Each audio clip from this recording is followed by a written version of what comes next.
वगैरह निकाल दें तो उन अशिया में 27% इजाफा हुआ है। ये आज पाकिस्तान के हालात यहाँ जा पहुँचे हैं कि आप अगर मजमूई तौर पर इस हुकूमत के 3 साल में इजाफे को देख लें तो हर चीज़ की कीमत कम से कम 100% बढ़ चुकी है। गरीब आदमी की ज़रूरियात में 100% से ज़्यादा का इजाफा हो चुका है।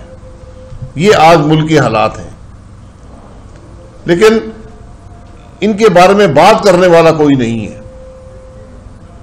मैं हैरान हूं कि इस मुल्क का वज़ीर आज़म, इस मुल्क का वज़ीर ख़जाना, स्टेट बैंक गवर्नर, जब वो अपनी नाकामी का एतराफ़ करने के बजाय ये कहें कि दुनिया में महंगाई हो रही है तो पाकिस्तान में महंगाई क्यों ना हो, तो मैं ये कहना चाहता हूं कि ये मंतक पाकिस्तान के अवाम को काबिल कबूल नहीं है। आपके पड़ोस में एक मुल्क है, वहां महंगाई हमसे आधी से भी कम है। पाकिस्तान में महंगाई उस मुल्क से दुगनी है। इमरान खान ने एक कामयाबी हासिल की है पाकिस्तान के अवाम की कीमत पर। आज दुनिया के 200 ममालिक से ज्यादा में पाकिस्तान तीसरे नंबर पर है। महंगाई में 200 ममालिक दुनिया में हैं, उसमें पाकिस्तान में महंगाई जो है आज तीसरे नंबर पर सबसे ज्यादा है।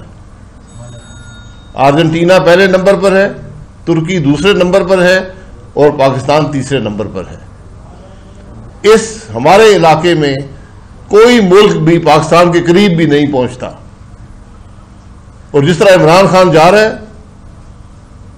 आप ये तवक्को कर सकते हैं कि पाकिस्तान जल्द ही पहले नंबर पर होगा। ये इस हुकूमत की पहली कामयाबी होगी कि पाकिस्तान किसी मामले में तो पहले नंबर पर हुआ कि यहां गरीब को तबाह कर दिया गया, महंगाई को बदतरीन सतह पर ले जाया गया, और आज कोई हुकूमती आदमी, कोई वजीर, कोई वज़ीर आज़म, किसी इदारे का सरबराह अवाम के सामने आने को ये तैयार नहीं है, बताने को तैयार नहीं है कि मुल्क में महंगाई क्यों हुई है। कल शाम तक इस मुल्क में 18 स्पोक्स पर्सन इस हुकूमत ने रखे हुए थे, शायद उससे भी ज्यादा हो। कल शाम तक 18 थे। हर किस्म का आदमी, हर नौइयत का आदमी जिसको पाकिस्तान के अवाम नहीं जानते, वो इस हुकूमत का स्पोक्स पर्सन है। हुकूमत से पैसे लेते हैं, मकसद सिर्फ ये है कि अपोजिशन को गाली निकालो और झूठ बोलो, लेकिन पाकिस्तान के अवाम के मसाइल झूठ से हल नहीं होंगे। पाकिस्तान के मसाइल इस मुल्क के लिए कोशिश करके, अवाम की तकलीफ को समझकर, मुश्किल फैसले करके आपने हल करने हैं। यहां गाली गलौज से अब काम नहीं चलेगा, इल्जामात लगाने से काम नहीं चलेगा। आज जरूरत इस बात की है कि हुकूमत अवाम के सामने आकर इतराफ करे कि हम नाकाम हो गए। आज सिर्फ एक रास्ता है, लेकिन वो रास्ता है मुल्क में फौरी और शफाफ इंतखाबात का। कोई और रास्ता नहीं है हालात को दुरुस्त करने का।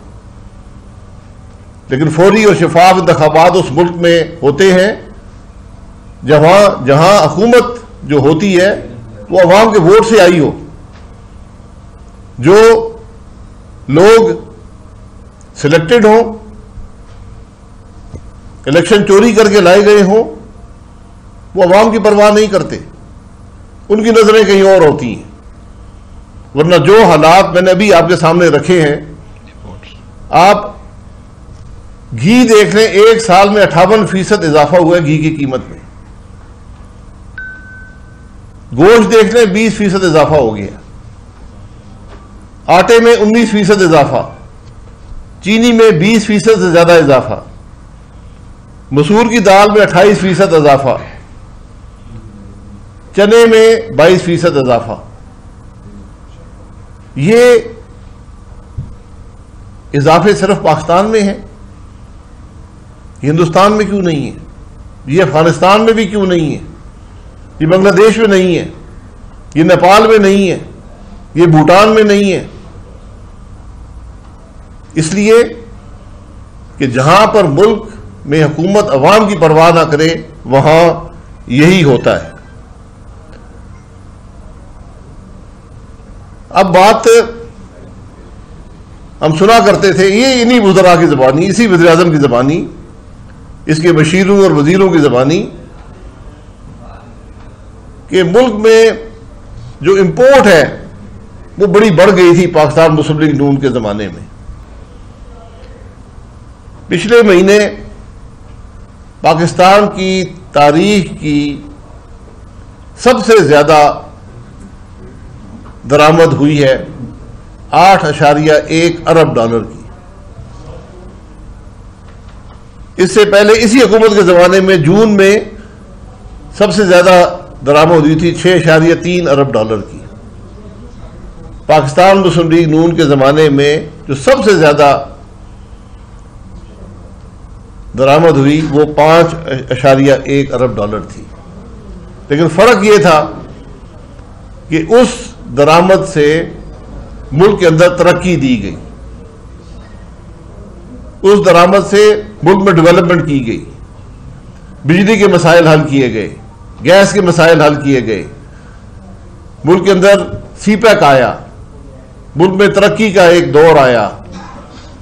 आज जो दरामद है वो सिर्फ और सिर्फ हुकूमत की नालायकी, उसकी अवाम दुश्मनी की वजह से है। जब आप फैसले ना करें, जब आपके काबीना के फैसले करप्शन पर मबनी हो।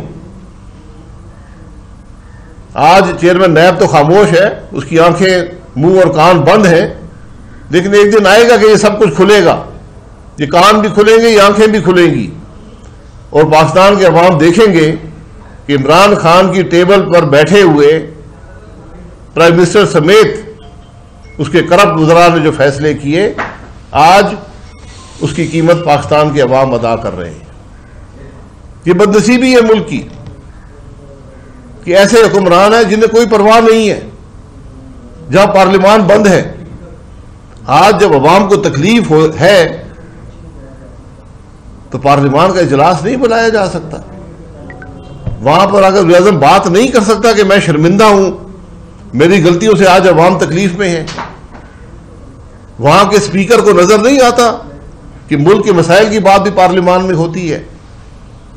क्या किसी को परवाह है कि इस मुल्क के लोग किस मुश्किल में हैं, हमारा मुल्क किस मुश्किल में है? आज बात की जाती है तो ये नेशनल सिक्योरिटी की ब्रीफिंग आपको देंगे। कौन देगा? जिस आदमी का 2 साल पहले पाकिस्तान से कोई ताल्लुक नहीं था। मुल्क में महंगाई से बड़ी नेशनल सिक्योरिटी कौन सी है? जब अवाम तकलीफ में होंगे, अवाम मुश्किल में होंगे, महंगाई पाकिस्तान की तारीख की बदतरीन सतह पर होगी, जब हुकूमत दिफाई खराजात भी कर्जे लेकर बर्दाश्त करेगी, जब हुकूमत अपनी तनख्वाह भी कर्जे लेकर बर्दाश्त करेगी, तो फिर इसके अलावा कौन सी नेशनल सिक्योरिटी होती है? क्या हमारी नेशनल सिक्योरिटी सिर्फ ये है कि अफगानिस्तान में क्या हुआ, ये हमारी नेशनल सिक्योरिटी है? क्या किसी को परवाह है कि ये 23 करोड़ अवाम की हालत क्या है? ये नेशनल सिक्योरिटी नहीं है। आज मुल्क में एतमाद की हालत आप खुद देख लें, और ये उस करप्शन और नालायकी की एक नमूना है कि हुकूमत जब कर्जा हासिल करती है तो वो एक नीलामी के जरिए, एक ऑक्शन का सिस्टम होता है। यहां पर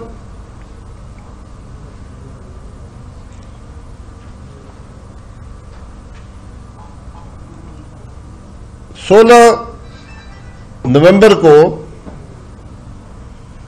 कहा गया कि मॉनेटरी पॉलिसी कमेटी जो है, जो मुल्क में पॉलिसी रेट यानी सूद की शरह जो है उसका तयन करती है, इसकी मीटिंग 19 तारीख के बजाय 26 नवंबर को होगी। हुकूमत ने ऐलान किया 26 की जगह 19 को होगी, 26 नवंबर की जगह 19 यानी जल्दी एक हफ्ता कर ली गई।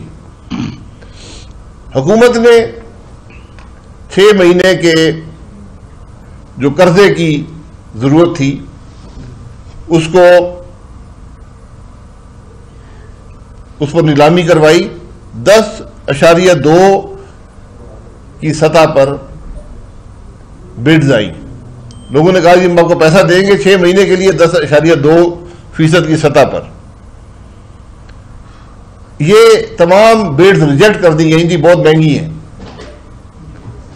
अगले दिन 19 तारीख को, 18 तारीख की बात है, 19 तारीख को पॉलिसी रेट बढ़ाकर 8.75 1.75% बढ़ाकर 8.75 कर दिया गया।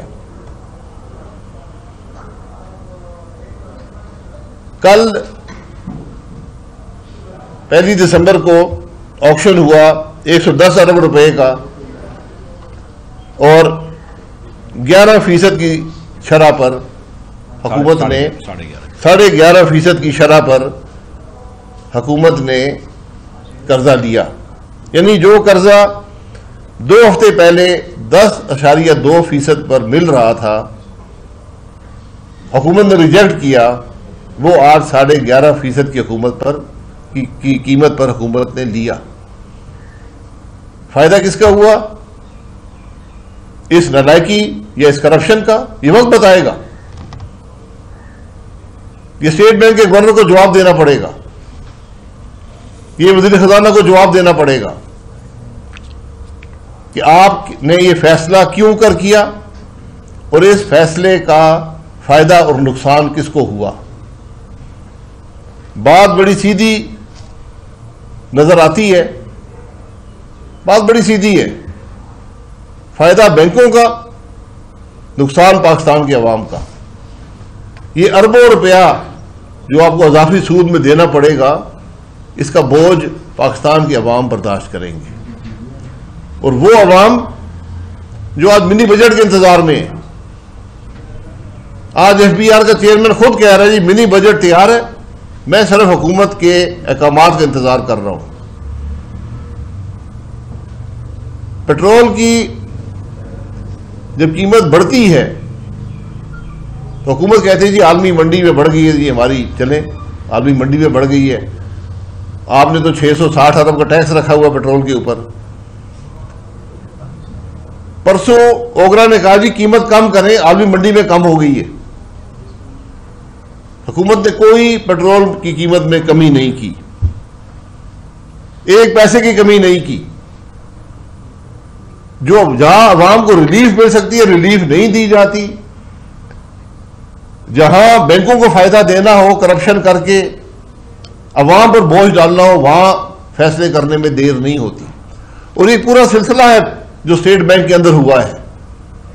एक बड़ी लंबी कहानी है इसके अंदर कि किस तरह इस मुल्क से सैकड़ों अरब रुपया बनाकर लोग निकल गए और उनकी मदद स्टेट बैंक ने और इस हुकूमत ने की और बोझ पाकिस्तान के अवाम ने बर्दाश्त किया।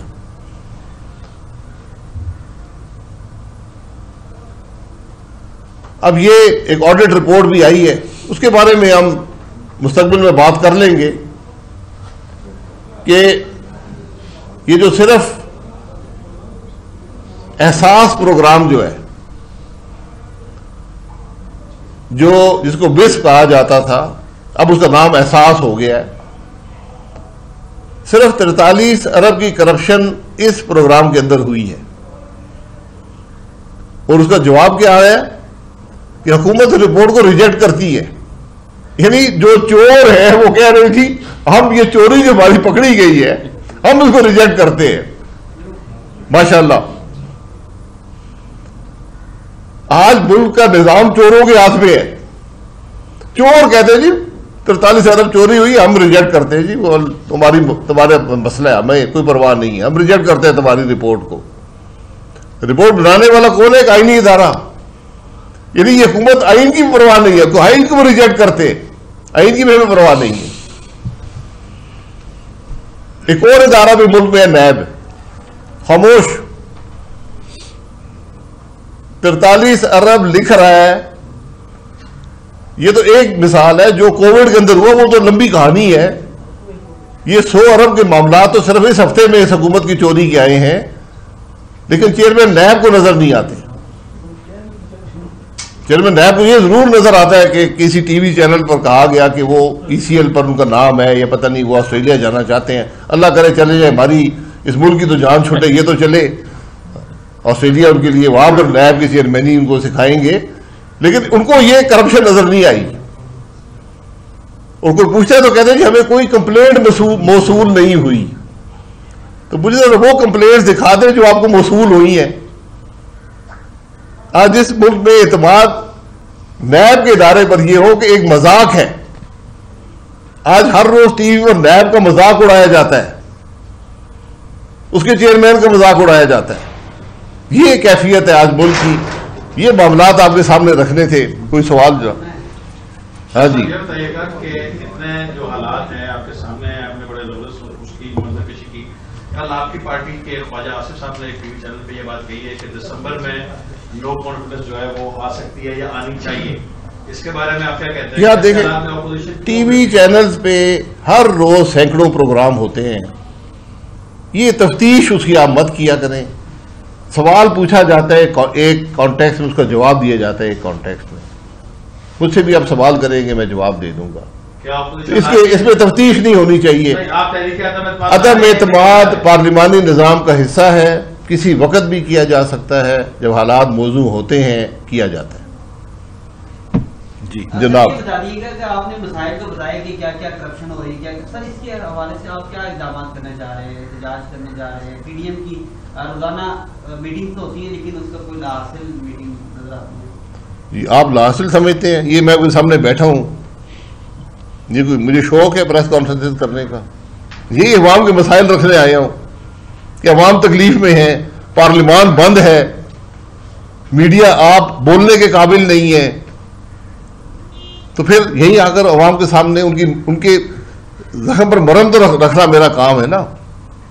मैं तो ये बात कह रहा हूं कि जिस मुल्क का निज़ाम आइन के मुताबिक नहीं होगा, जहां हुकूमत आइन के मुताबिक नहीं होगी, वहां पर यही होगा। अवाम की तकलीफ की बात करने वाला कोई नहीं है। आज मीडिया बात करने वाला नहीं है, तो पार्लियामान में कोई बात नहीं हो सकती। तो इसलिए यहां पर आकर बात करें, यही हमारा काम है, यही पार्लियामानी निज़ाम में अपोजिशन का काम होता है। ऐसा भी ये बताइएगा कि आपने कहा कि कोई अवाम की बात करने वाला नहीं है। अवाम को भी यही शिकवा है कि 3 साल में मुल्की हालात इस कदर मतलब मुश्किल हो गए उनके लिए, लेकिन कोई भी किसी भी सतह से उनको रिलीफ नहीं मिलता। तो क्या हल क्या देखते हैं सारी सूरत? हल सिर्फ एक हल है, मुल्क में फौरी और शिफाफ इलेक्शन कराएं। जिस दिन आप पाकिस्तान को शिफाफ इलेक्शन देंगे, मसाइल का हल उस दिन से शुरू होगा। जिस दिन पार्लियामान के वोटिंग टेलीफोन कॉलों के बगैर होगी, उस दिन मुल्क में तरक्की का अमल शुरू होगा। जब मुल्क में जमहूरियत नहीं होगी, पार्लियामान नहीं होगा, आइन नहीं होगा, वो मुल्क कभी तरक्की नहीं कर सकता। सर मेरा सवाल ये है कि बात तो 3 साल से हो रही है, अभी भी आपने फिगर दिए तकरीबन 30% से ज्यादा जो एशिया जरूरियां की कीमतें, किसी की 4% से ज्यादा। ये मैंने 1 साल की बात की है। 1 साल की बात, ये 3 साल की बात करूं, 3 साल दुगनी से ज्यादा है। 56% से भी बड़ी है आयल की कीमतें। जी मैं ये कह रहा हूँ कि फौरी तौर पर पूरी PDM को अपोजिशन का ये मुतालबा है, फ्रेश इलेक्शन करवाए जाएं, लेकिन प्राइम मिनिस्टर से छुटकारे का क्या तरीका? आदम एतमाद की तरफ जाएंगे, क्या करें? प्राइम मिनिस्टर से छुटकारे का तरीका वोट का अमल होता है, चाहे वो पार्लियामान के अंदर हो, चाहे वो एक जनरल इलेक्शन में हो। इसके अलावा हम किसी सौदे का हिस्सा नहीं बनना चाहते, हम किसी डील का हिस्सा नहीं बनना चाहते, हम किसी गैर आईनी अमल का हिस्सा नहीं बनना चाहते, क्योंकि उसकी कीमत इस खराबी से ज्यादा है। तो मैंने पहले भी यही कहा कि जब आप इस मुल्क में आइन की बालादस्ती देखेंगे, जब इदारे आइनी हदूद में रहेंगे, जब अवाम की राय का एहतराम होगा, इलेक्शन शिफाफ होंगे, वहां से मसाइल के हल की इब्तदा होगी। बहुत शुक्रिया। आपने कहा कि हमने पार्लिमानी कौमी शांति की जो कमेटी है उसका हाईकोर्ट का वो आपने फैसला किया है, क्या ये फैसला पीडीएम का है या जो पार्लियामेंट के अंदर अपोजिशन की स्टडी कमेटी है 22 की उसका है? ये तमाम अपोजिशन का फैसला है जो पार्लियामान में बैठते हैं, उसके अंदर वो जमातें भी शामिल हैं जो पीडीएम का हिस्सा है। जी, मैं फिर एक दफा, हम भूल जाते हैं कि महंगाई की शरह जो है, महंगाई 11.5% नवंबर 21 की नवंबर 20 से ज्यादा है। जो सेंसिटिव प्राइस इंडेक्स है, यानी जो हर शख्स रोजमर्रा की जरूरियात हैं, उसमें 18.1%, यानी जो कीमत आप एक साल पहले नवंबर में अदा कर रहे थे, इस साल 18.1% ज्यादा अदा कर रहे हैं। और जो वो चीजें जो आप खरीदते हैं, जो प्रोड्यूस होती हैं, जो इंपोर्ट होती हैं, उसके अंदर 27% का इजाफा है। ये पाकिस्तान की तारीख का बदतरीन इजाफा है। इसकी वजूहात, अगर इस मुल्क की परवाह है तो मुल्क का वज़ीर-ए-आज़म आए, पार्लियामान में आकर बताए, मुल्क का फाइनेंस मिनिस्टर आए और आकर बताए, स्टेट बैंक का गवर्नर आए और आकर बताए। ये पार्लियामानी निज़ाम होता है, ये जमहूरियत होती है, ये आइन होता है, जहां पर आप जवाबदेह हो अवाम की तकलीफ के लिए। ये मुल्क की हकीकत। आप बताइएगा कि मौजूदा जो इक़्तिसादी सूरत हाल है, क्या इसको टर्न अराउंड किया जा सकता है? मतलब अगर आप कह रहे हैं कि फ्रेश इलेक्शन हो तो आने वाली हुकूमत के लिए क्या डिफरेंट माहौल होगा? मैंने आपको हल दे दिया है। जब आइन बालादस्त होगी, हल निकल आएगा। जब पार्लियामान में, हुकूमत में वो लोग होंगे जो अवाम के हकीकी नुमाइंदे हैं, मामलात का हल निकलता है, क्योंकि उनके लोगों की परवाह होती है। अवाम के पास कौन जाता है? सियासतदान जाता है। अवाम के पास कौन जाता है? जिसने अवाम से वोट लेना होता है। अवाम के पास कोई और दूसरा कोई जज नहीं जाता, कोई ब्यूरोक्रेट नहीं जाता, कोई मीडिया वाला नहीं जाता, कोई जर्नैल नहीं जाता, सिर्फ सियासतदान जाता है। मीडिया तो जाता है सर। फिर जरा दिखा दो, जरा बाहर निकले। मैं आपसे गुजारिश करूंगा, बाहर निकले, अपनी जी आपकी मेहरबानी है। आप आजाद मीडिया का मैं बहुत मशहूर हूँ।